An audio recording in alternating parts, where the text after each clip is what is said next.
Shalom, sama-sama mengucap syukur karena pada hari ini kita semua boleh bersama-sama kembali beribadah, bersama-sama mempersiapkan hati kita, pikiran kita, kehidupan kita untuk kita menyembah Raja di atas segala Raja. Dan biarlah hari ini kita semua Bapak Ibu Saudara boleh merasakan kasih Tuhan yang begitu luar biasa, hadirat Tuhan yang begitu mengalir. Mari bersama-sama kita bersatu di dalam doa. Sungguh hati kami mengucap syukur Tuhan kepadamu Bapa. Kami bersyukur Tuhan memiliki Allah yang hebat, yang mulia seperti Engkau. Kasih-Mu yang terus mengalir dalam kehidupan kami tidak pernah berhenti Tuhan. Dan hari ini Yesus, kami membawa hati kami membawa hidup kami. Untuk kami menyembah Engkau, untuk kami meninggikan nama Engkau Bapa. Dan kami mau Tuhan, setiap kehidupan kami terus melekat dengan Engkau. Kami mau selalu dekat dengan Engkau. Dan biarlah Tuhan, rancangan-Mu yang terjadi atas kehidupan kami. Terima kasih Tuhan Yesus, terima kasih. Kami sungguh mengasihi-Mu Yesus. Haleluya.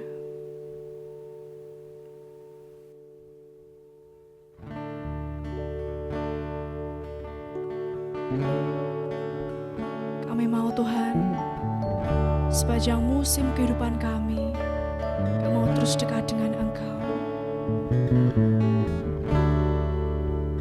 Dekat padamu, itu rinduku. Ya Yesus. Setiap kataku, Kau pun menunggu.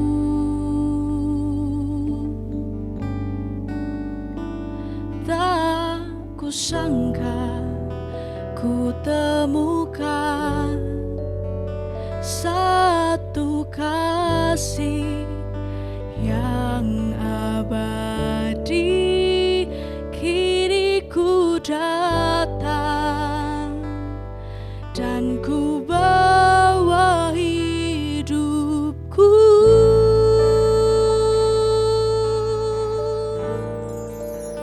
Memandang wajah-Mu, mengikuti kebaikan-Mu, mengejar hadir-Mu dalam hidupku.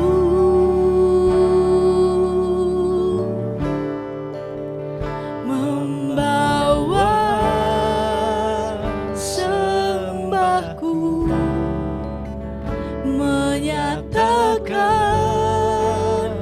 kebesaran-Mu, mengejar hadir-Mu dalam hidupku.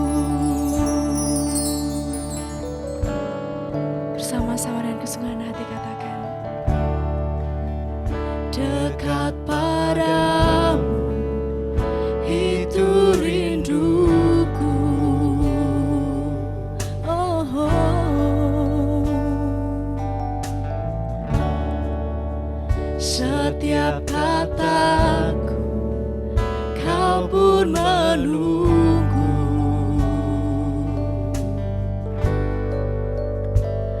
Tak kusangka ku temukan satu kasih yang abadi. Kini ku datang dan ku bawa hidupku.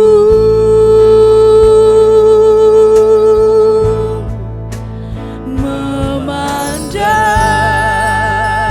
wajah-Mu, mengikuti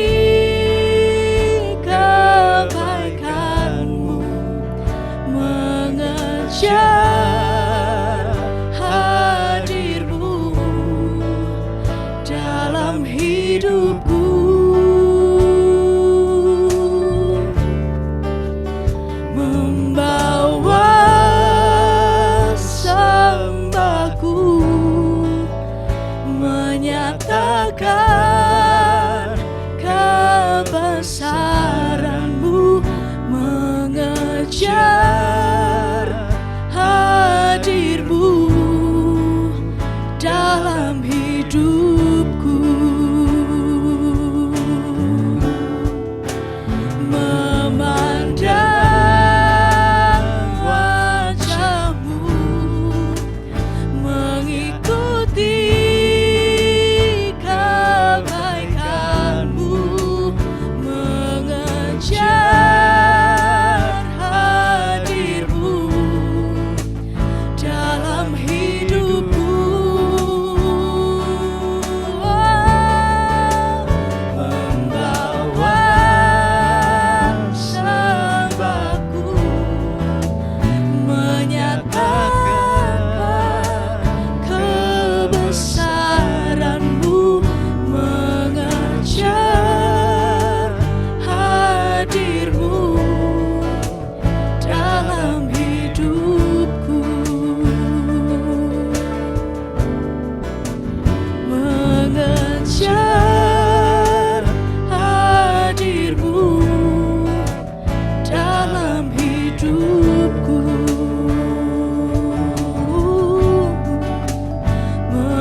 mengejar hadir-Mu dalam hidupku.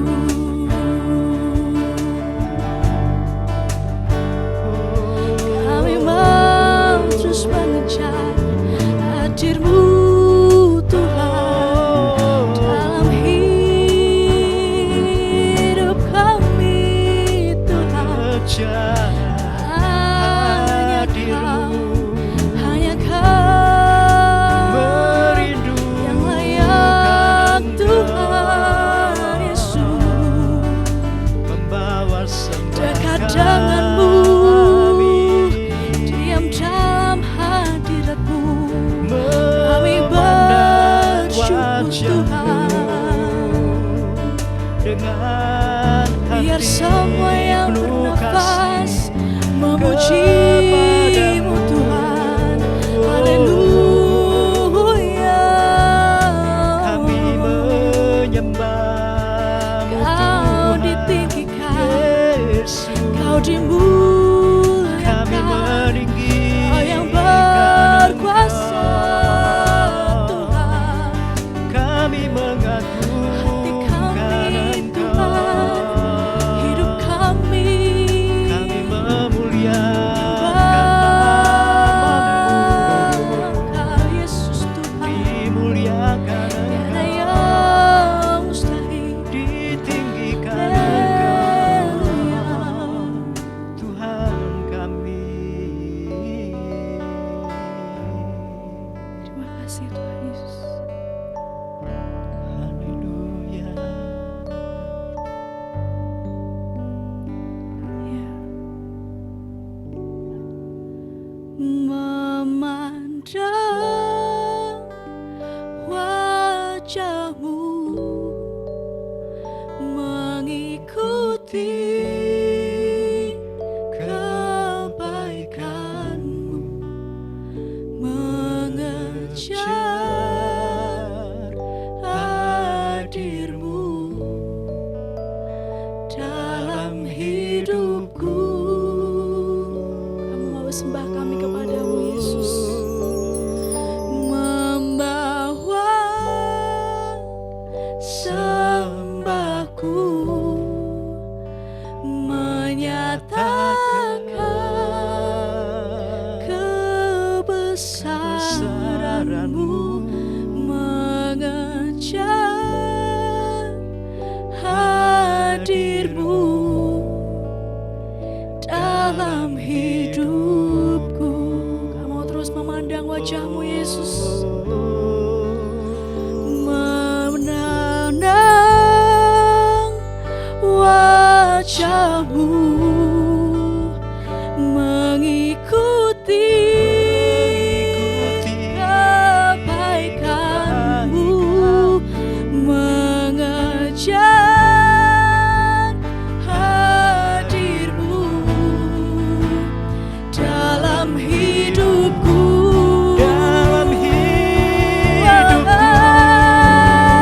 Membawa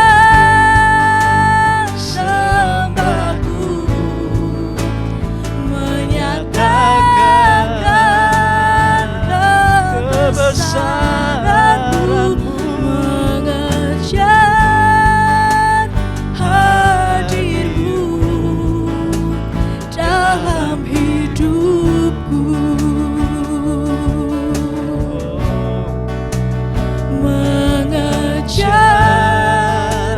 hadir-Mu dalam hidupku, mengejar hadir-Mu dalam hidupku. Terima kasih Tuhan Yesus. Di setiap seruan iman kami Bapa, kami mau terus mengejar hadir-Mu dalam kehidupan kami Tuhan. Dan kami yakin dan percaya Tuhan, kami aman, kami tenang bersama-Mu Yesus. Ini setiap hati kami Tuhan, mari kita sama-sama yang percaya katakan amin. Amin, haleluya. Betapa indahnya, betapa luar biasanya ketika kita bersama-sama menikmati hadirat Tuhan. Firman Tuhan berkata, sebab lebih baik satu hari di pelatarannya daripada 1000 hari di tempat lain. Haleluya.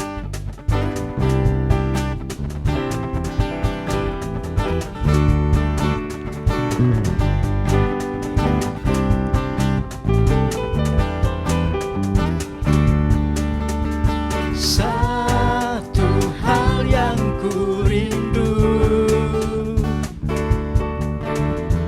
diam dalam rumah-Mu. Satu hal yang ku minta,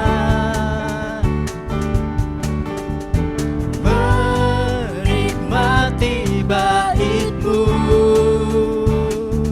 Sebab satu hari di pelataran-Mu lebih baik daripada 1000 hari di tempat lain. Memuji-Mu, menyembah-Mu, Kau Allah yang hidup, dan menikmati semua kemurahan-Mu.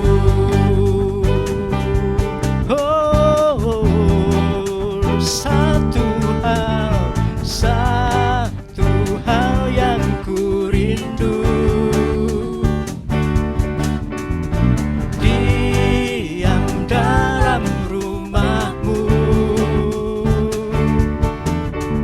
Satu hal yang ku minta, oh ya, menikmati bait-Mu.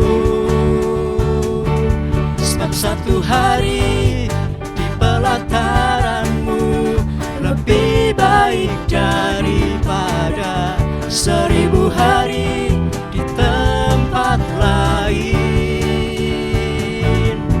Memuji-Mu, menyembah-Mu, Kau Allah yang hidup, dan menikmati semua kemurahan-Mu. Oh, mari musik memuji Tuhan.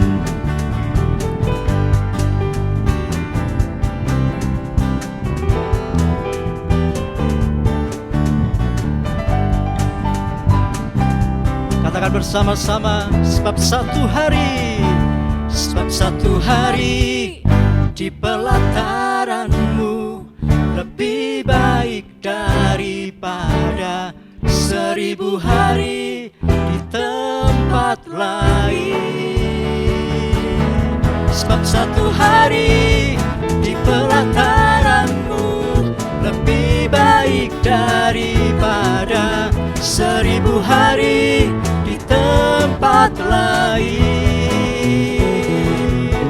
Memuji-Mu, menyembah-Mu, Kau Allah yang hidup, dan menikmati semua kemurahan-Mu.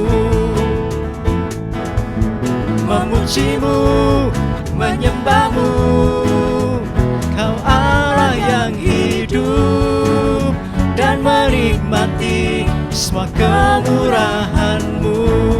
Memuji-Mu, memuji-Mu, menyembah-Mu, Kau Allah yang hidup, dan menikmati semua kemurahan-Mu. Memuji-Mu, haleluya. haleluya, haleluya. Mari Bapak Ibu Saudara, kita akan semakin masuk di dalam hadirat Tuhan. Di dalam hadirat Tuhan kita akan merasakan kedamaian, sukacita, kelepasan, pemulihan daripada Tuhan. Haleluya.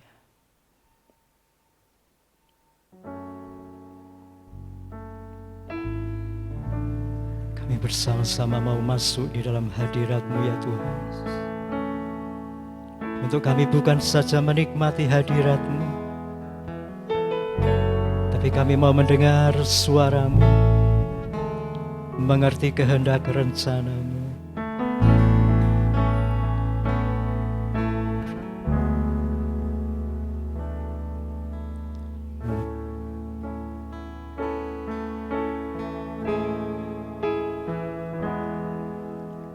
Masuk hadirat-Mu Tuhan dengan korban pujian. Masuk hadirat-Mu Tuhan, berhiaskan kekudusan.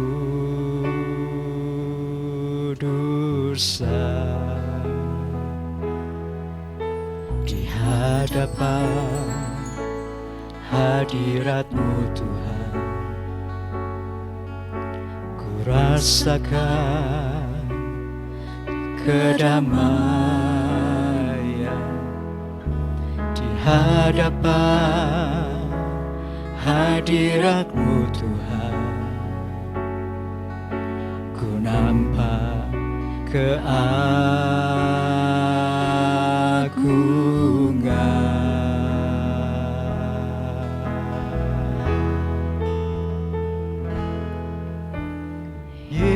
Yesus,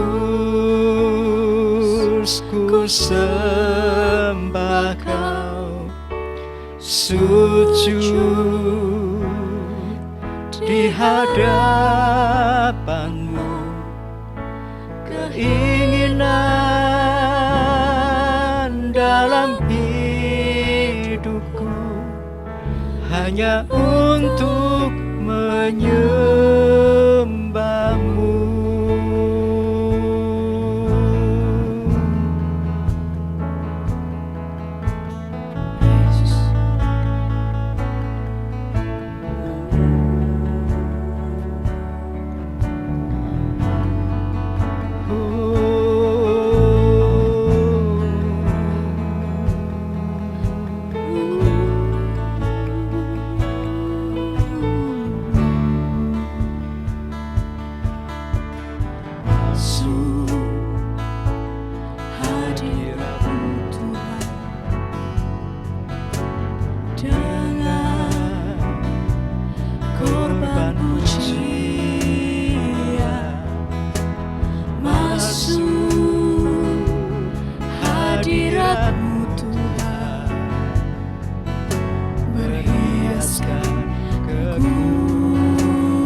Hadirat-Mu Tuhan, ku rasakan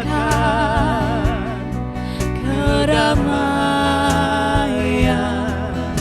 Di hadapan hadirat-Mu Tuhan, ku nampak keagungan.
sujud di hadapanmu, keinginan dalam hidupku hanya untuk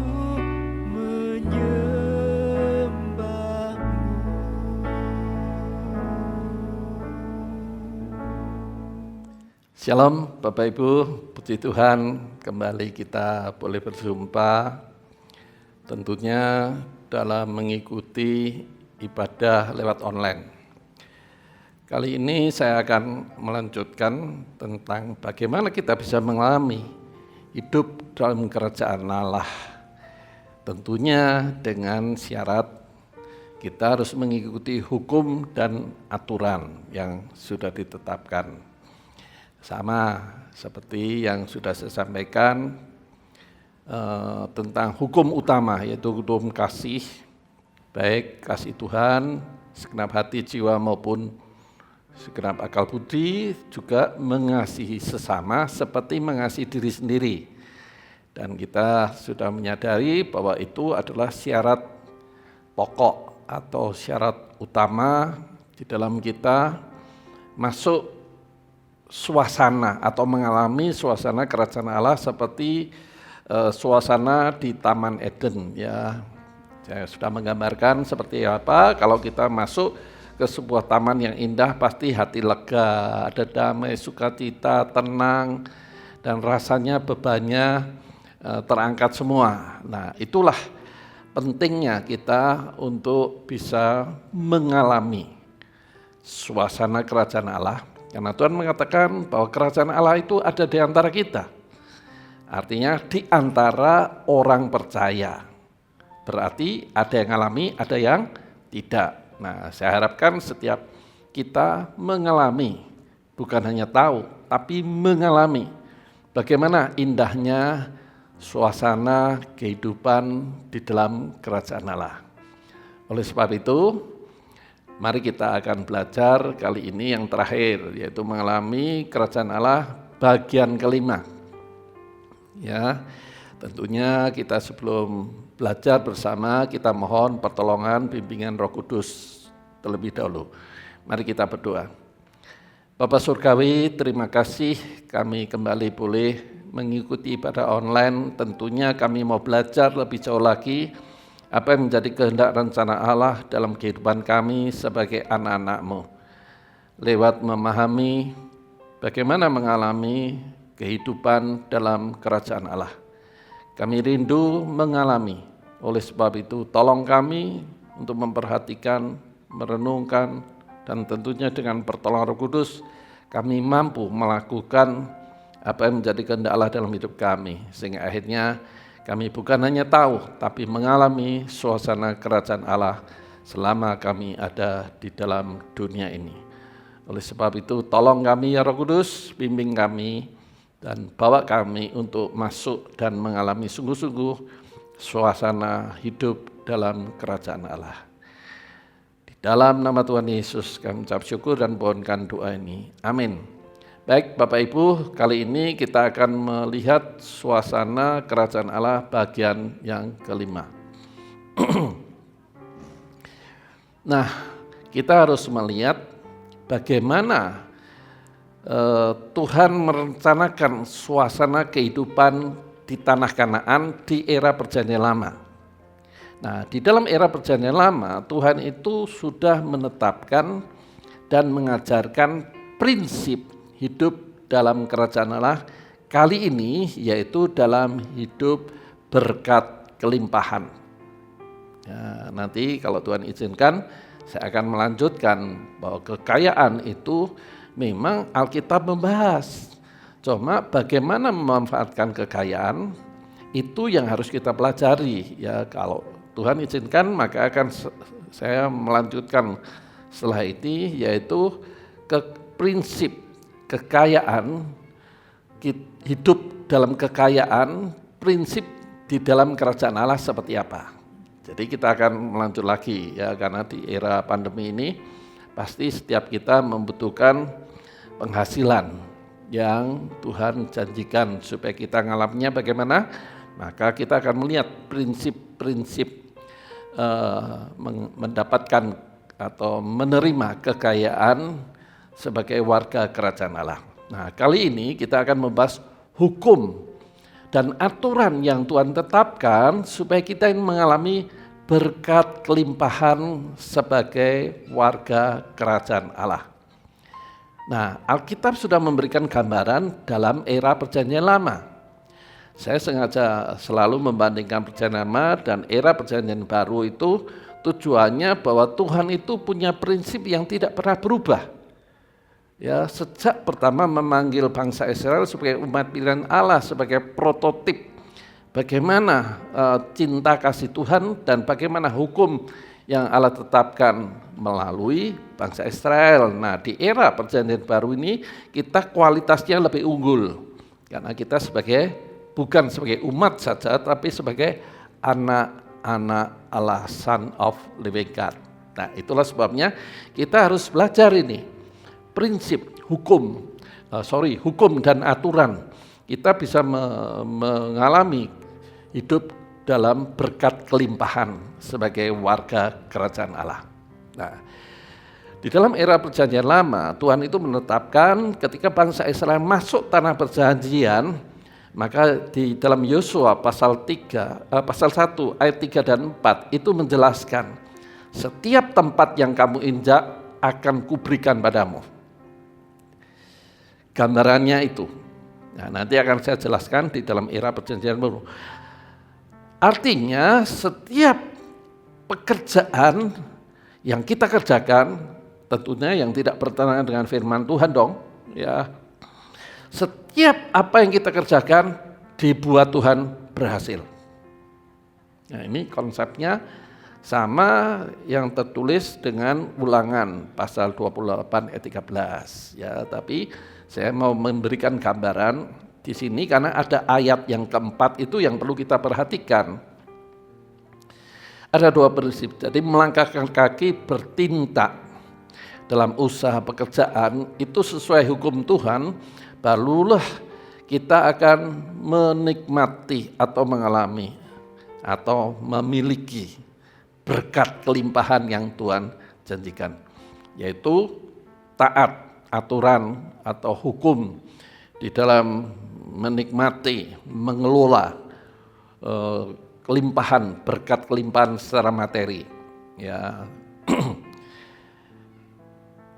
Di ayat 4 itu menjelaskan bahwa ada batasan. Ketika Yosua masuk tanah perjanjian atau tanah Kanaan itu ada batasannya, yaitu padang gurun, di Gunung Libanon dan Sungai Efrat itu batasannya. Artinya bukan setiap usaha yang kita kerjakan itu pasti selalu berhasil, apa saja itu membuat kita serakah, tidak, ada batasannya. Itu yang pertama. Yang kedua, Tuhan juga tahu kapasitas kita mengelola. Jadi kalau kita ini Tuhan pandang tidak mampu mengelola dengan bijaksana baik, dengan pengetahuan dan manajemen yang bagus, Tuhan tidak akan mempercayakan. Ya, supaya kita ini jangan serakah. Jadi berkat Tuhan berikan itu ada batasannya. Nah, yang penting sebetulnya kita meningkatkan kapasitas hidup kita, kapasitas pengetahuan wawasan kita. Nah, itu nanti akan saya bahas lebih jauh lagi dalam pemahaman prinsip kekayaan sebagai warga kerajaan Allah. Ya. Jadi intinya Tuhan itu ingin setiap kita itu mengalami hidup dalam kelimpahan. Tuhan tidak pernah merencanakan yang buruk. Ya, secara simpel aja kalau kita melihat di dalam Yohanes pasal 10 ayat 10a-nya menjelaskan iblis datang merusak dan membinasakan. Tuhan datang supaya dombanya, kita ini kan dalam Alkitab digambarkan sebagai domba, supaya hidup dalam kelimpahan. Nah, bagaimana ini caranya? Nah, ini yang sedang kita pelajari. Hukum dan aturan yang Tuhan tetapkan dalam kerajaan Allah. Setiap usaha asal tidak bertentangan dengan firman Tuhan dibuat Tuhan berhasil. Tetapi ada batasannya. supaya kita ini tidak menjadi orang yang serakah. Asal beriman pasti akan terjadi. Wah, itu namanya Tuhan membiarkan kita untuk bersikap serakah, arogan, sombong. Jelas tidak. Nah, gambaran Tuhan pesan kepada Yosua itu adalah untuk menunjukkan ada batasannya, wilayahnya itu ada. Ya, tidak bisa sembarangan. Ya. Baik, sekarang kita masuk hukum berkat dalam kelimpahan. Kelimpahan yang utama itu sebenarnya dalam hati. Itu sudah saya bahas dalam mengalami kerajaan Allah bagian pertama, bagian kedua itu, dan bagian ketiga ada usaha keras. Ya, kuatkan dan teguhkan hatimu. Bagian keempat kita masuk tentang hukum dan aturan untuk hidup dalam kerajaan Allah. Nah, sekarang kita melihat hukum dan aturan supaya kita bisa mengalami berkat kelimpahan yang Tuhan janjikan. Nah, itu ada aturan nih, ada batasannya. Kita sudah membahas tadi di awal. Ya. Yang pertama sebetulnya kerajaan Allah itu bersifat rohani. Ya, bukan materi, tetapi di Alkitab menuliskan juga tentang materi. Ya, jadi kita jangan terjebak hanya masalah materi saja, tetapi yang rohani harus kita pikirkan supaya kita mengalaminya. Kenapa? Itu penting, Pak. Kalau kita mengalami yang rohani, kalau berkat yang lahiriah, yang jasmani kita ngalami, kita bisa menjadi bijaksana dalam mengelolanya. Ya. Jadi kelimpahan dalam hati ini bukan sebatas materi saja, tetapi hidup dalam kebenaran. Ya, sehingga kita bisa mengalami kelegaan, kedamaian, ada sukacita, ada kebahagiaan dalam perjalanan hidup sebagai orang percaya. Nah, kebenaran hidup itu dinyatakan lewat taat firman. Berulang-ulang saya ingatkan, tanpa kita taat firman, hidup kita ini belum benar di mata Tuhan. Jangan kita membatasi kebenaran hanya menurut akal budi, logika kita saja. Jadi kebenaran yang Tuhan maksud, inginkan adalah kebenaran lewat taat firman. Bukan sekedar tahu firman. Itulah yang akan mendatangkan rasa damai sejahtera, sukacita, dan tentunya kelegaan dalam perjalanan hidup kita.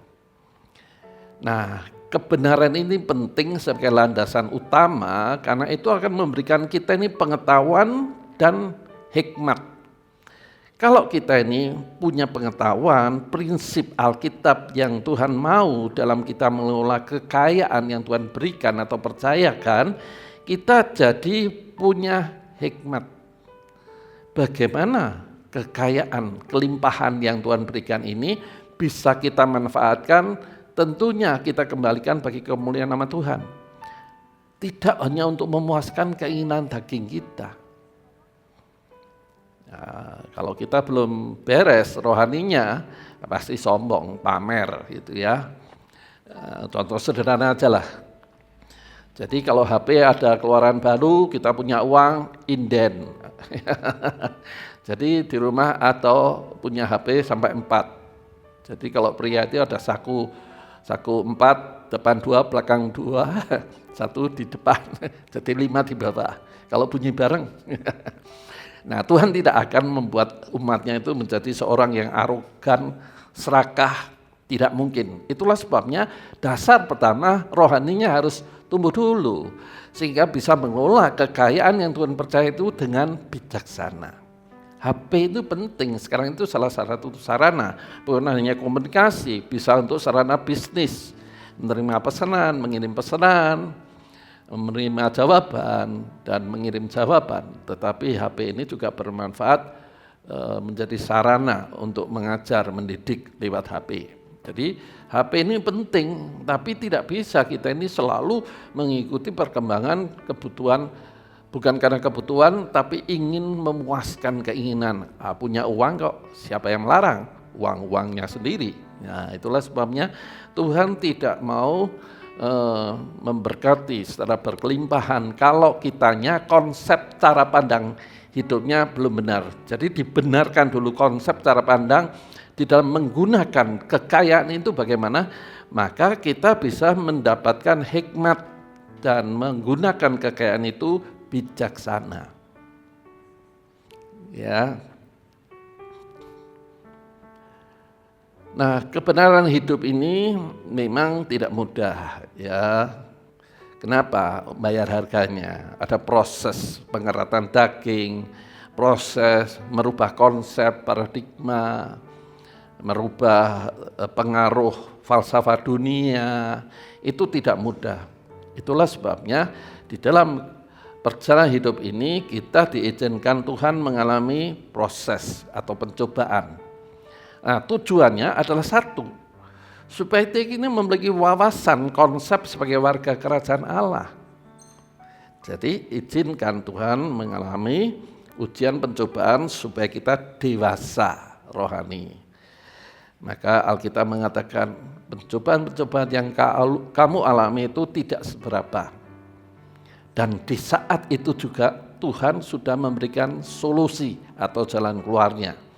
Jadi kalau kita sebagai orang percaya ini tidak ada alasan takut mengalami proses.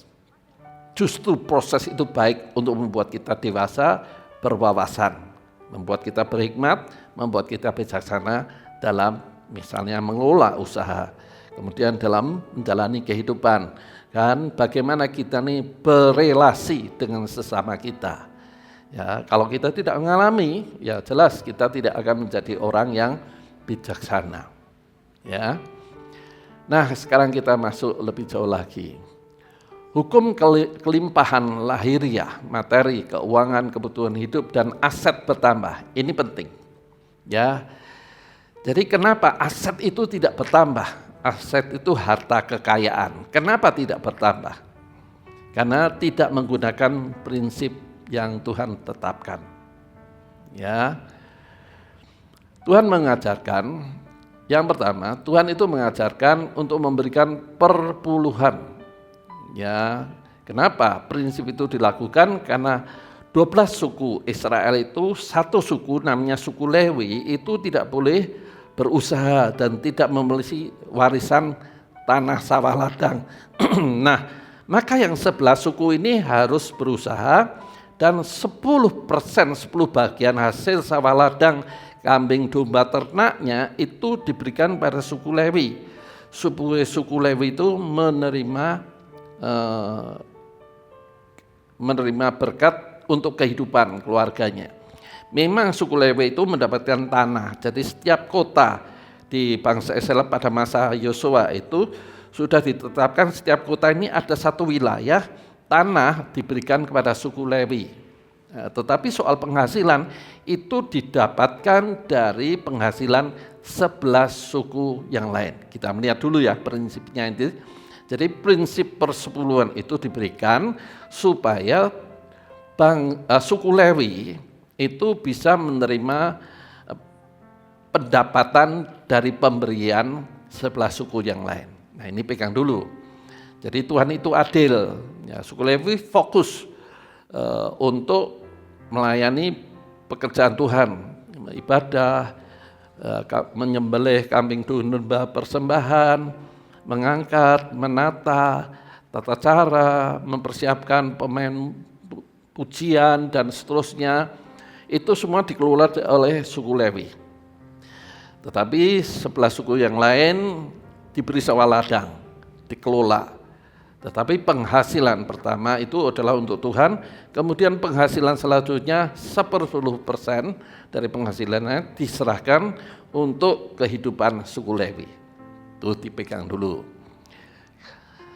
Nah, di masa sekarang kita tahu di era perjanjian baru, hidup kita ini sudah jadi milik Tuhan. Dikatakan kita ini ditebus dari maut kepada kehidupan lewat kematian Kristus di kayu salib. Jadi hidup kita ini seutuhnya, roh, jiwa, dan tubuh milik Kristus. Bukan milik kita lagi. Jadi kalau Tuhan minta persepuluhan bagi kita sebagai orang percaya, maka tujuannya adalah untuk diberikan kepada suku Lewi. Nah, dalam hal ini adalah hamba Tuhan, seperti saya, gembala sidang, maupun full timer. Dari mana itu didapat? Dari persembahan jemaat. Nah, banyak jemaat yang tidak mau memberikan. Kenapa? Karena jemaat itu merasa aku untuk hidup aja belum cukup. Mosok sekarang saya harus memberikan kepada pendeta. Pendetanya kan lebih kaya dari saya. Bukan masalah pendeta kaya atau tidak, tetapi masalah ketaatan pada Tuhan. Sebab persembahan itu diberikan pada kami full timer sebagai pendeta dan full timer. Itu dari mana? Ya dari jemaat yang memberikan persepuluhan. Nah, sekarang masalahnya Tuhan itu mengajar kita ini tujuannya bukan Tuhan itu tidak mampu memelihara hidup saya, lebih dari mampu. Tetapi Tuhan ingin menilai jemaat ini setia taat pada firman enggak? Bukan siapa sosok yang menerimanya. Ya, terus bagaimana dengan saya sebagai full timer, pendeta? Saya memberikan persepuluhan kepada sinode setiap menerima persembahan jemaat. Itu bendara yang motong langsung seluruhnya, bukan hanya persembahan untuk persepuluhan aja, ya persembahan kolekte itu juga diberikan 1/10 kepada sinode. Jadi kita taat melakukan itu. Nanti saya ceritakan akibatnya aset gereja makin bertambah.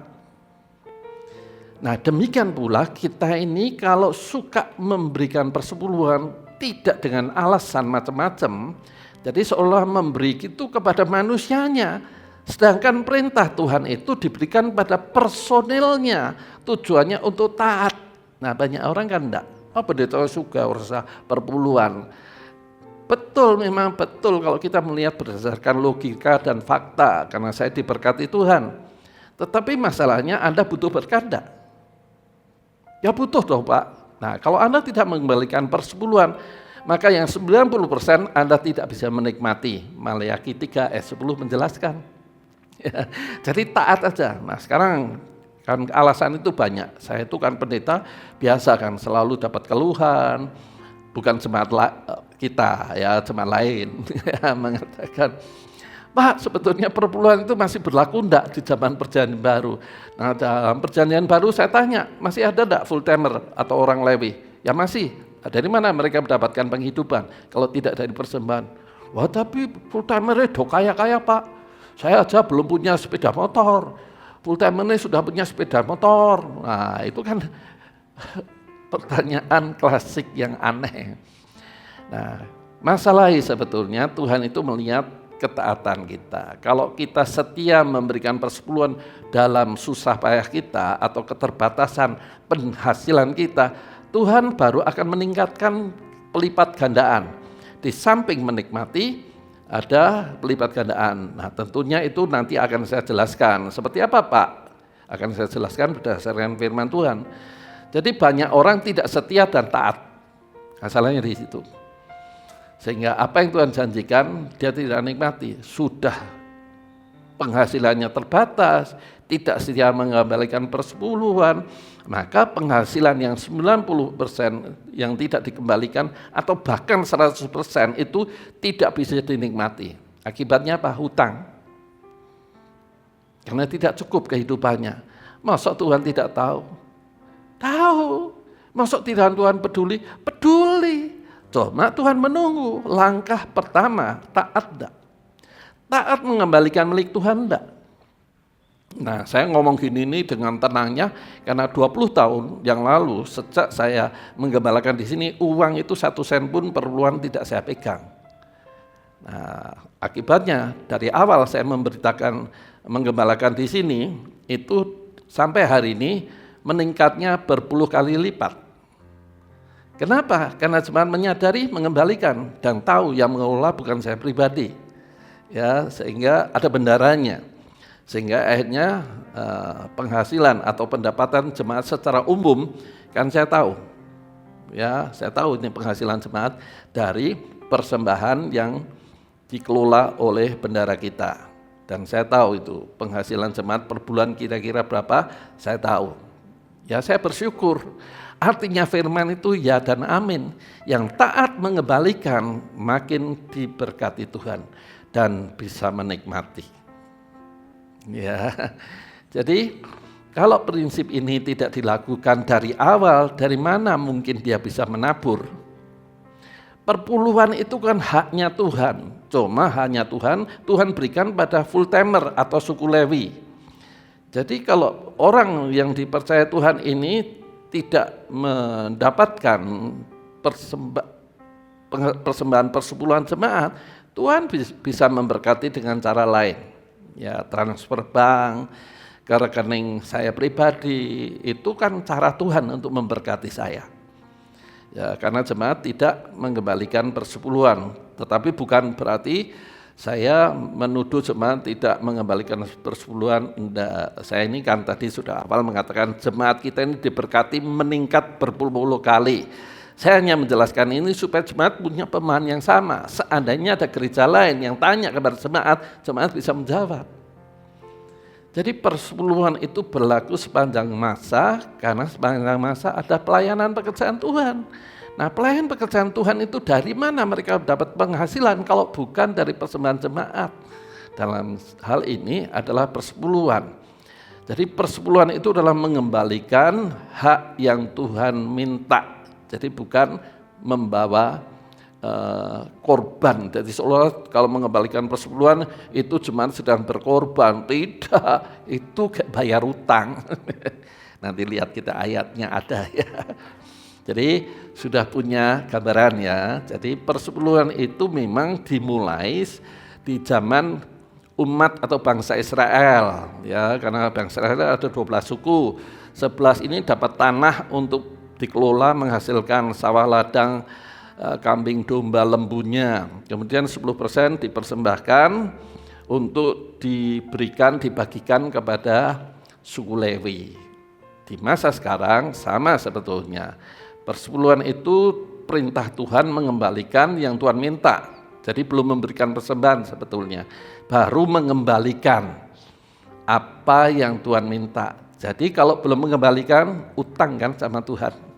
Nah, akibatnya apa? Yang 90% tidak bisa dinikmati, bahkan sampai berhutang.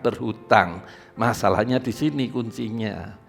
Cuma orang kan tidak mau. Nah, itulah sebabnya Bapak Ibu kalau mendengar firman ini tolong bagikan mereka yang sering berhutang. Kenapa masih bisa berhutang saja? Ya karena tidak mengembalikan milik Tuhan. Alasannya kenapa hidup tidak cukup? Mosok mengembalikan yang diminta Tuhan, sedangkan pendetanya, jadi ukurannya pendetanya, alasannya pendetanya. Sedangkan ini kan permintaan Tuhan, pendeta memang menikmati, tetapi bukan secara langsung, karena kita punya bendara, mengelola. Ya, sudah jelas ya? Nah, sekarang kita masuk lebih jauh lagi. Kalau kita ini,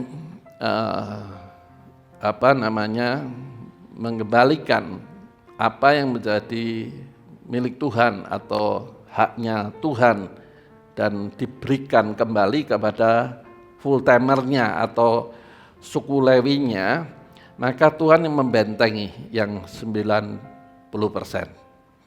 Bisa nikmati, tidak bocor di mana-mana. Nah, bicara tentang bocor di mana-mana ini sebetulnya banyak contohnya. Misalnya di dalam Hagai. Nah, di dalam Hagai itu dikatakan bahwa mereka mendapatkan penghasilan tapi ditaruh di dalam kantong yang berlubang sehingga tidak bisa menikmati. Kenapa? Karena bangsa Israel pada waktu itu mengabaikan pembangunan bait suci. Nah, ini berbicara tentang bagaimana kehidupan rohani dibangun. Kenapa perlu dibangun, Pak? Supaya kita ini bisa mengelola kekayaan yang Tuhan percayakan dengan bijaksana. Ya, kalau kita tidak tumbuh rohaninya pasti tidak bijaksana. Saya memberi contoh HP tadi, inden beli HP baru, ya, tidak memikirkan pekerjaan Tuhan, tidak memikirkan sesamanya.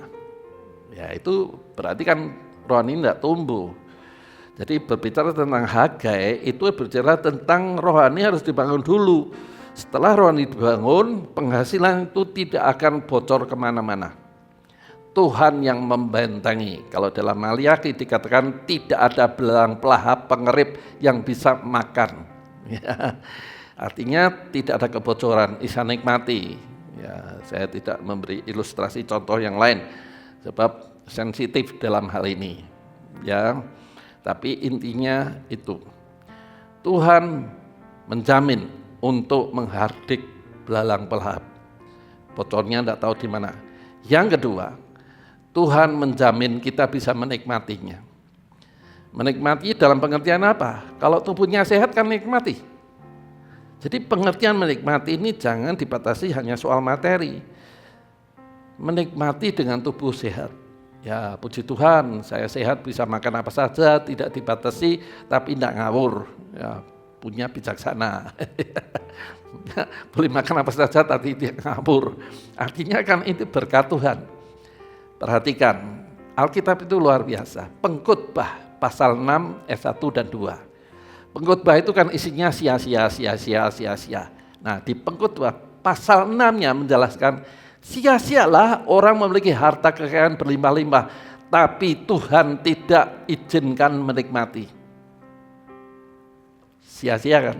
Ya, jadi pentingnya untuk mengembalikan persepuluhan haknya yang Tuhan minta itu adalah supaya kita bisa menikmati. Ya banyak contohnya lah. Saya kenal banyak orang kan, kaya raya, kenal asetnya banyak, ya, pokoknya itu. Tapi tidak bisa nikmati, susah. Punya mobil, mobilnya terbaru, tapi tidak mau nikmati, dia lebih senang naik bis. Itu kan susah kan, tidak bisa nikmati. Mana kesinggol becak misalnya. Ini kan orang yang diberi kekayaan tapi tidak bisa nikmati. Sedangkan Tuhan ingin kekayaan itu dikelola dengan bijaksana supaya berdampak bagi sesamanya, bagi pengembangan kerajaan Allah. Ya, baik, cukup jelas ya, tidak usah banyak ilustrasi lah. Contoh. Nah, di dalam perjanjian baru dikatakan bahwa hidup ini milik Kristus yang membayar hidup kita ini lewat kematian di kayu salib. 1 Korintus 6 ayat 20. Artinya kalau hidup ini saja miliknya, apa yang kita miliki tidak lepas dari berkatnya, bukan usaha kita. Ingat Mazmur 127 ayat 1 dan 2 menjelaskan, tidak membuat engkau susah payah di dalam, tapi Tuhan memberkati waktu tidur.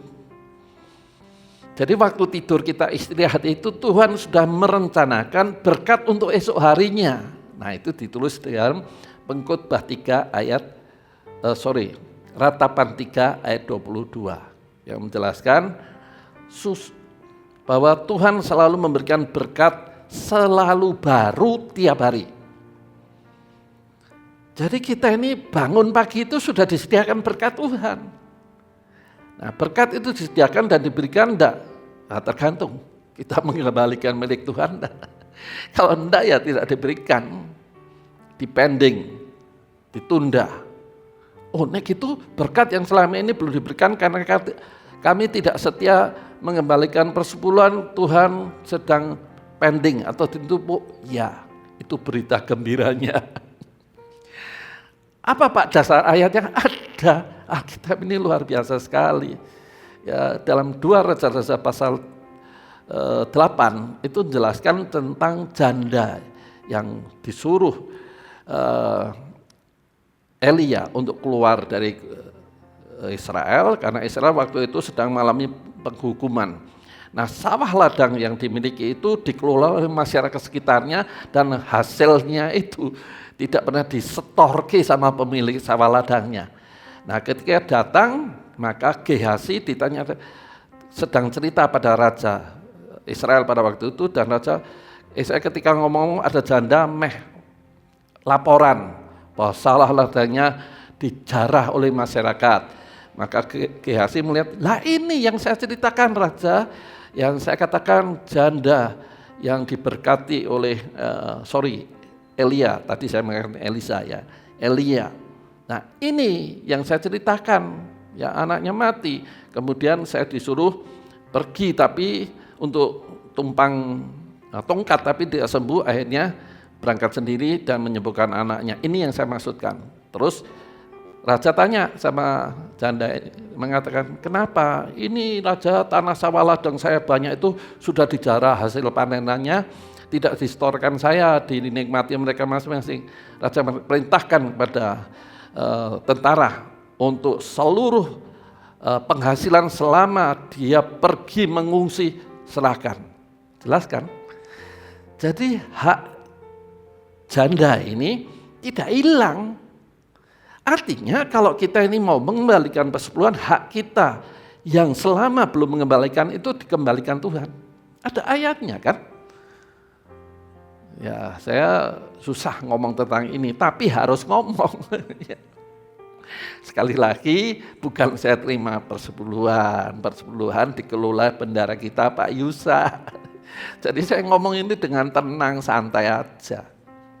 Nah, tujuannya apa? Supaya Bapak Ibu yang belum mengembalikan persepuluhan segera mengembalikan, supaya jatah hak yang selama ini tertunda bisa dikembalikan. Sama seperti janda yang saya ceritakan dalam 2 Raja-Raja pasal 8 itu. Jadi sesungguhnya berkat itu adalah dari Tuhan, bukan usaha kita. Buktinya saya usaha tanpa melakukan Tuhan, lihat aja, tidak bisa menikmati kan. Yang nikmati orang lain, atau mungkin tidak tahu siapa yang menikmati. Karena banyak orang kaya tidak mempersiapkan warisan kepada anak-anaknya. Apalagi di tengah pandemi COVID ini, waduh. Saya pernah melihat di YouTube ini, ada rumah mewah luar biasa, terbengkalai, termasuk mobil Mercy-nya. Kenapa? Tidak tahu ditengok keluarganya, sampai yang jaga pun tidak mau jaga lagi, karena belum ada bayarannya. Jadi kita melihat kan, situasi seperti ini, kenapa tidak bijaksana? Karena hidupnya tidak benar di hadapan Tuhan, artinya rohaninya tidak tumbuh. Sehingga dia tidak bijaksana dalam mengolah harta kekayaannya, sehingga tidak tahu siapa yang menikmatinya. Ya, baik, kita masuk lebih jauh lagi. Ya, Tuhan sebetulnya tidak butuh uang umatnya. Yang Tuhan inginkan adalah kasih agape yang memenuhi umatnya. Sehingga umatnya yang penuh dengan kasih agape pasti melakukan kehendaknya. Ya, sehingga hidupnya mengalami sejahtera. Dan mengelola kekayaan bangsa yang Tuhan berikan itu adalah supaya bisa berguna bagi kepentingan kesejahteraan kaum Lewi dan mengembangkan kerajaan Allah di muka bumi. Seperti yang saya katakan, kita ini kan memiliki LKSA, Lembaga Kesejahteraan Sosial Anak Sumber Kasih. Itu bisa menjadi salah satu sasaran untuk kita memberikan persembahannya, bukan perpuluhan, itu nanti akan saya jelaskan. Ya, jadi artinya kekayaan mengembalikan perpuluhan itu belum memberikan persembahan, sebetulnya sedang mengembalikan hak yang Tuhan minta. Cukup jelas ya, mari kita melihat lebih jauh lagi. Nah, ini ayatnya ada jelas, di dalam 2 Korintus 9 ayat 10 itu dijelaskan.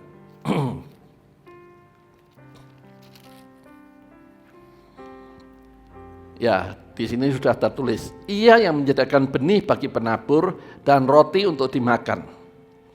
Ia juga yang menyediakan benih bagi kamu untuk melipat gandakan dan menumbuhkan buah kebenaranmu. Kebenaran yang dimaksud bukan kebenaran karena taat firman, kebenaran hidup karena taat pada apa yang Tuhan katakan. Jadi Tuhan itu menyediakan roti. Kan konteksnya di masa itu bangsa Israel di Timur Tengah umumnya itu makan roti. Jadi roti untuk dimakan. Jadi Tuhan memberikan berkat itu 2 jenis. 1 untuk kita makan atau kita nikmati, 2 untuk ditabur, benih. Ya, jadi setiap Tuhan memberkati kita, kita harus menyadari ada 2 hal yang perlu kita perhatikan. Yang pertama adalah bagian untuk kita nikmati dan bagian nikmati untuk kebutuhan hidup. Ya, benih untuk ditabur agar mengalami pelipat gandaan. Kenapa benih? Kita nanam benih padi misalnya, satu benih padi itu akan menghasilkan puluhan padi. Kalau kita menanam benih mangga, maka ratusan mangga akan kita nikmati. Jadi tujuan benih ditabur supaya kita asetnya bertambah. Itu tujuannya. Kalau persepuluhan itu untuk kebutuhan hidup orang Lewi atau full timer. Tapi benih ini adalah untuk kepentingan kita. Jadi kalau orang tidak menabur benih, sekali lagi saya ingatkan, berkat itu dua macam. Satu untuk kita nikmati, satu untuk ditabur. Berarti berkat yang kita terima ini dikembalikan dulu pada haknya Tuhan, yang 90% harus kita siapkan untuk ditabur. Nah, ditabur kepada mana? Kepada tanah yang sehat, bukan tabur menurut selera kita. Tanah yang sehat. Kalau sehat pasti akan menghasilkan buah yang berlipat kali ganda. Nah, bagaimana itu bisa mengelola? Kita tahu kan, yayasan kita ini kan tidak menyebar kemana-mana, tidak pernah. Tuhan aja menggerakkan orang datang untuk memberikan persembahan untuk kebutuhan hidup anak, dana untuk bayar sekolah anak, dan seterusnya, dan seterusnya. Jadi artinya anak-anak yang kita kelola dalam lembaga kesejahteraan sosial anak ini menghasilkan anak-anak yang berprestasi, yang bisa kita banggakan dan syukuri. Tentunya itu tidak lepas dari bimbingan Mbak Giani sebagai ibu asuhnya, ibu pantinya. Nah, ngajarnya benar, ya, sehingga anaknya berprestasi. Berarti itu kalau nabur ke sana, Bapak Ibu nabur di tanah yang subur. Kita bukan karena punya terus dorong-dorong gitu ya. Tapi faktanya kan anaknya buktinya baik-baik semua, berprestasi semua. Batasan kita ini sebetulnya SMA. Tapi karena berprestasi, karena eman-eman, maka kita mengusahakan sehingga ada yang sampai ke perguruan tinggi tanpa biaya sedikit pun. Itu kan Tuhan yang menolong, Tuhan membuka pintu-pintu sehingga bisa sampai mengarah ke sana. Ya. Yang selanjutnya itu akan menambah aset kita. Tadi saya memberikan gambaran padi menimbulkan berpuluh-puluh bulir padi. Kalau kita nabur biji mangga, maka kita menghasilkan berkuintal-kintal mangga. Itu kan ngomong aset, bertambah kan? Dari satu bertambah menjadi ratusan. Bagaimana itu bertambah? Kalau menanam biji. Itu rahasianya. Ya, saya pernah menyinggung. Bagaimana pelayan Tuhan? Bagaimana pendoa? Kalau pelayan Tuhan, pendoa tidak pernah menabur biji, ya tidak mungkin akan tambah asetnya. Ya, jadi kita tahu kan. Bagaimana aset kita bertambah-tambah? Nah, saya ngomong, sejak saya masuk ke sini, baru mendirikan lembaga kesejahteraan sosial anak. Kalau dulu panti asuhan, sekarang kan tidak, dirubah lembaga kesejahteraan sosial anak. Nah, sampai hari ini kita sudah bisa membangun 2 lantai, sebetulnya 3 lantai, tapi lantai ketiga untuk ruang bermain anak dan untuk jemur pakaian, tapi 2 lantai.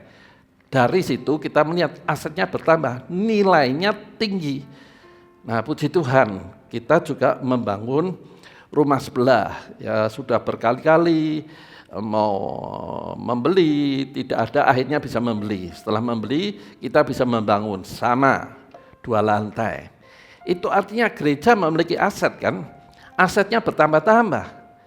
Satu panti atau rumah untuk mendidik anak yang butuh sosialnya sejahtera itu, dan ruang serbaguna, aset yang bertambah. Siapa? Anda jemaat yang berpartisipasi. Jadi Anda ikut berkontribusi untuk membuat gereja kan milik kita bersama sebagai tubuh Kristus. Asetnya bertambah. Dari mana? Kalau tidak ada yang nyumbang, tidak kontribusi untuk pembangunan, baik lembaga kesejahteraan sosial anak maupun gedung serbaguna. Jadi 2 tempat ini ya puji Tuhan selesai. Kenapa? Anda ikut menabur. Jadi punya gambaran jelas kan, Alkitab itu ya dan amin digenapi. Anda menabur, Anda ikut bangga. Bapak Ibu bangga kan? Ya, saya pun bangga. Ya, karena melihat jemaat yang peduli ya, bukan hanya mengembalikan haknya Tuhan dikelola oleh bendara kita Pak Yusa, tapi Bapak Ibu juga menabur benih, yaitu dalam wujud pembangunan tempat mendidik anak, lembaga kesejahteraan sosial anak maupun gedung serbaguna yang saat ini dimanfaatkan oleh Pusat Pengembangan Anak atau PPA. Ya, jadi saat ini digunakan untuk itu, ya, karena di masa pandemi ini belum ada kegiatan. Kalau ya nanti akan jadi beberapa tempat untuk kelas-kelas sudah dibangun dan ada batasan sekat-sekatnya.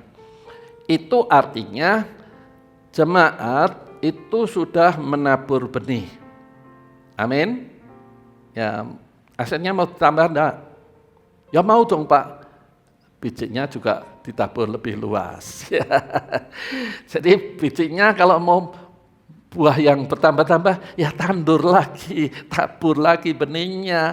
Roti dimakan, biji untuk ditabur. Ya. Sebab apa? Menabur kemurahan dan kebajikan untuk semua orang, Tuhan pasti akan melipat gandakannya. Ya, 2 Korintus 9 ayat 11. Ya, kemudian Galatia 6 ayat 10. Prioritasnya untuk saudara kita sendiri baru yang lain. Jadi menabur biji pun harus ada prioritasnya. Saudara kita sendiri baru yang lain.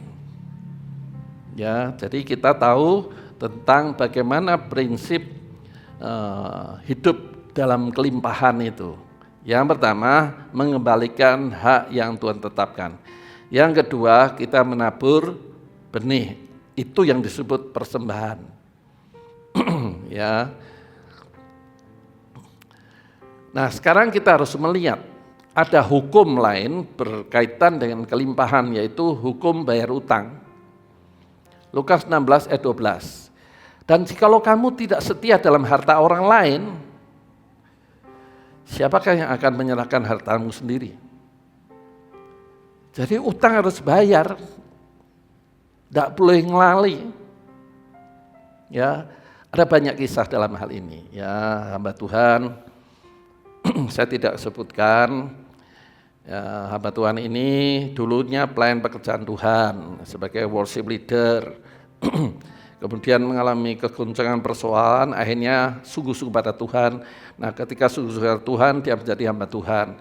Nah, ketika jadi hamba Tuhan, dia bisa membeli mobil untuk kegiatan pelayanan di pedesaan, ya, pick up kecil. Nah, ketika dapat berkat-berkat persembahan baik dari pelayanan, itu akhirnya dia melihat mobilnya itu bannya sudah gundul. Kemudian dia pikir dari mana ini, saya bilang kan dari persembahan, tapi dia enggak. Persembahan yang diberikan kepada orang-orang, kepada dirinya itu dibiarkan untuk bayar utang dulu. Walaupun mobilnya untuk pelayanan itu sudah halus, gundul istilahnya, dia tidak memberikan. Dan Tuhan pelihara, tidak kena paku dan seterusnya. Jadi kalau kita ini punya prinsip bayar utang lebih dulu, bukan kepentingan lebih dulu, maka Tuhan akan memberkati. Nah, sekarang sih sudah berkelimpahan, bahkan bisa membantu masyarakat sekitarnya dari berkat yang dia terima. Jadi jangan kita berpikir hutang ini, oh yang diutangi lebih kaya dari saya. Betul, Tuhan tidak memikirkan itu, sikap hati kita. Utang itu harus dibayar, tidak bisa kita ditunda-tunda. Sama saja kalau kita menunda, sama saja kita sedang menunda berkat yang menjadi hak kita tidak diberikan. Ayatnya jelas kan? Bagaimana mungkin Tuhan akan memberikan haknya kita kalau kita sendiri tidak mengembalikan hak lain, orang lain yang kita pinjam. Ya, saya percaya kalau kita anak Tuhan itu selalu diingatkan. Cuma kepekaan mendengar suara Tuhan ini kan ya masing-masing tergantung pertumbuhan rohaninya. Kalau rohaninya tumbuh pasti peka. Dorongan Roh Kudus yang lembut itu pasti dia dengar.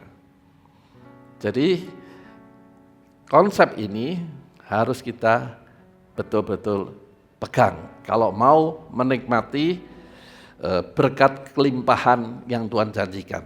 Karena ini hukum. Jadi selama kita tidak mentaati hukum, ya tidak mungkin kita bisa menerima apa yang Tuhan tetapkan, khususnya hukum dalam kelimpahan berkat secara materi. Ya, tadi sudah menjelaskan ada berkat yang Tuhan berikan untuk makan, ada juga yang diberikan untuk ditabur.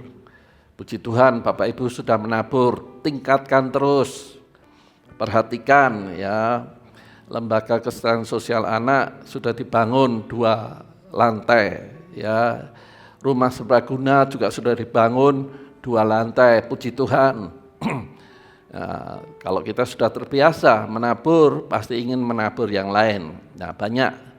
Nah, kita masih butuh tentang bagaimana kita ini bisa membuat satu kegiatan yang bisa mensupport kebutuhan anak-anak.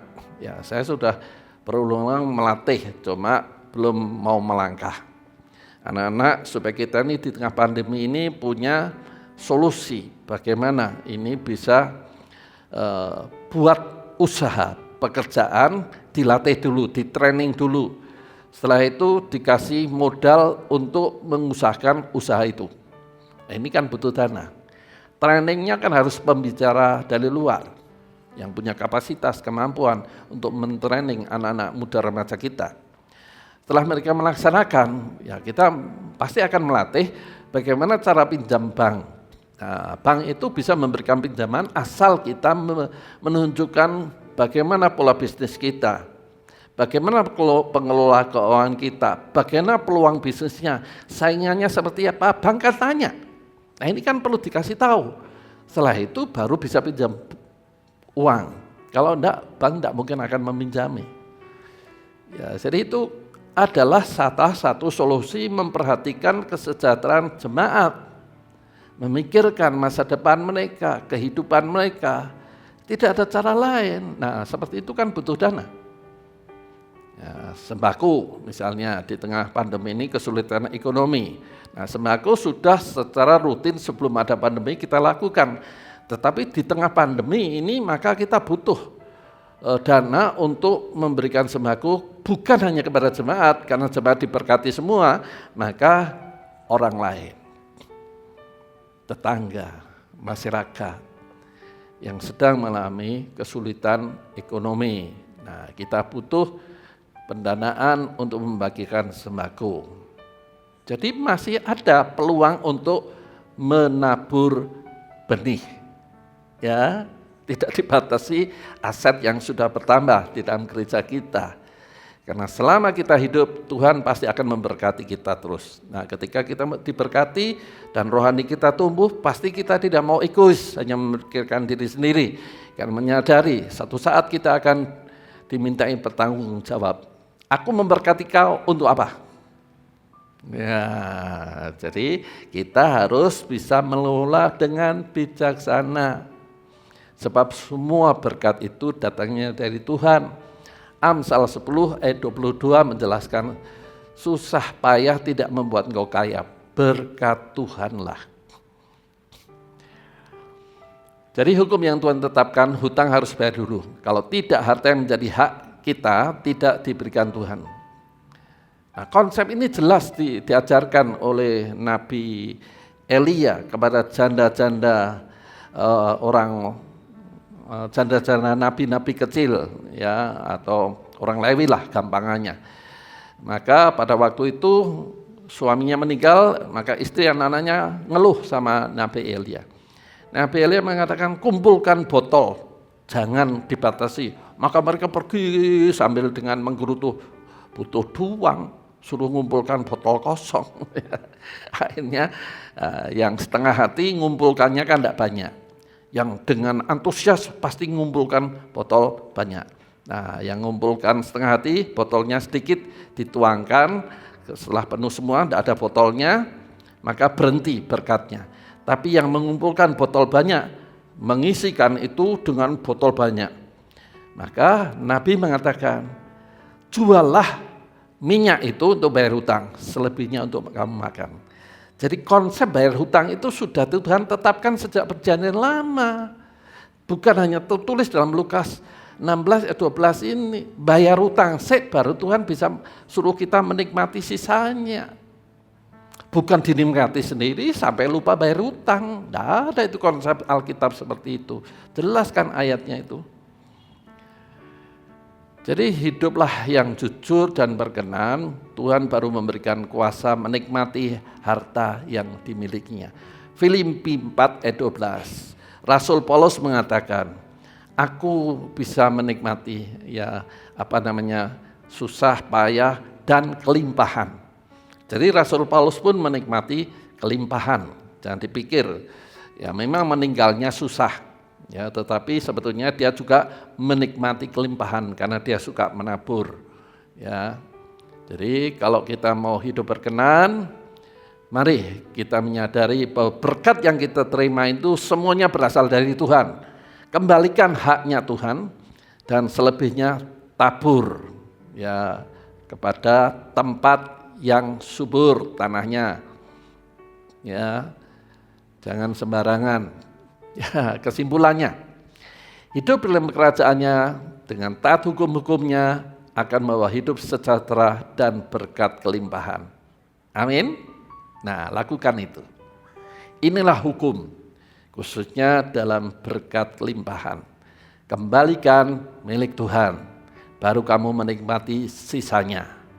Kalau tidak, ada kebocoran di mana-mana.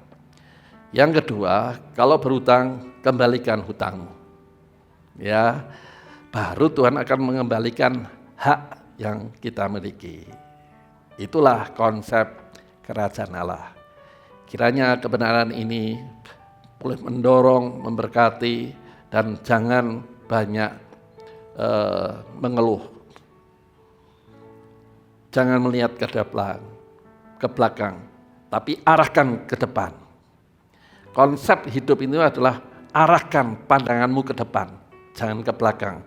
Seandainya, udah itu bukan konsep orang Kristen. Orang percaya itu konsepnya ke depan. Karena Tuhan merencanakan masa depan yang indah.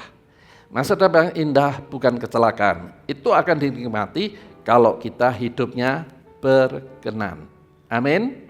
Mari kita tutup dalam doa. Terima kasih Tuhan untuk kebenaran firman-Mu. Kami mengucap syukur untuk kembali kami boleh diajar bagaimana konsep, prinsip untuk mengalami hidup dalam kerajaan Allah, khususnya untuk kami bisa menikmati berkat kelimpahan yang Tuhan janjikan. Tolong kami Tuhan, kuasai hati pikiran kami supaya kami fokus kepada apa yang Tuhan ajarkan. Dan kami mau menanggalkan cara berpikir kami yang tidak berkenan di hadapan-Mu. Sehingga akhirnya kami bukan hanya mengetahui, tapi kami mengalami apa yang Tuhan janjikan. Kami terima kebenaran firman-Mu dengan penuh ucapan syukur di dalam nama Tuhan Yesus. Amin. Bapak Ibu, kita dengarkan pengumuman. Pengumuman minggu ini adalah sebagai berikut.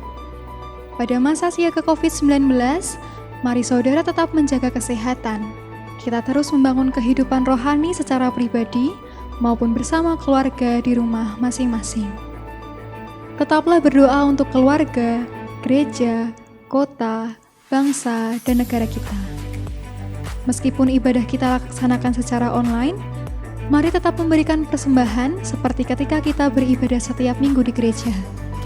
Persembahan dapat diserahkan kepada bendahara gereja, Bapak Yusak Hartono, melalui rekening atau dimasukkan ke kotak persembahan yang ada di gereja. Gereja buka setiap hari pukul 10 pagi sampai 3 sore. Demikian pengumuman minggu ini. Tuhan Yesus memberkati. Baik, sekarang saya mendoakan doa berkat kepada Bapak Ibu semua. Angkat hatimu. Tuhan, kami mengucap syukur untuk jemaat-Mu yang setia, baik yang ada di Kota Ambarawa, di berbagai kota di seluruh penjuru tanah air, bahkan ada yang luar negeri yang mengikuti ibadah online gereja kami. Kiranya Tuhan memberkati mereka, supaya mereka tumbuh rohaninya, mereka bukan hanya tahu tentang bagaimana mengalami hidup dalam kerajaan Allah, tapi mereka sungguh-sungguh akan mengalaminya. Supaya lewat hidup mereka boleh menjadi kesaksian bagi gerejanya masing-masing, sehingga akhirnya nama Tuhan dipermuliakan lewat hidup kami, umat pilihan-Mu. Kalau mereka ada kesulitan ekonomi, Tuhan berikan hikmat bagaimana mengelola kehidupan ini dan bagaimana mengusahakan usaha pekerjaan sehingga diberkati dan akhirnya mereka boleh mengalami berkat kelimpahan dengan konsep mengembalikan milik Tuhan dan menabur benih, sehingga akhirnya aset mereka bukan hanya kurang makin habis tetapi justru makin bertambah-tambah. Kalau ada yang sakit, Tuhan jamah di dalam nama Tuhan Yesus. Nyatakan dirimu sebagai Allah pengasih, penyayang, penyembuh kepada umat yang berseru-seru kepadamu. Tuhan dengarkan dan sembuhkan, supaya kesembuhan nama Tuhan diwartakan, disaksikan di mana-mana. Terima kasih Tuhan, kami percaya Engkau sudah mendengar doa seruan kami, dan sekarang jemaat Tuhan angkat hatimu, tanganmu, terimalah berkat dari Allah Bapa, kasih setia dari Tuhan Yesus, dan tentunya pimpinan pertolongan Roh Kudus yang membimbing hidupmu sekarang sampai selama-lamanya. Terimalah berkat ini dengan iman di dalam nama Tuhan Yesus. Setiap kita yang percaya katakan amin. Tuhan memberkati, sampai ketemu lagi.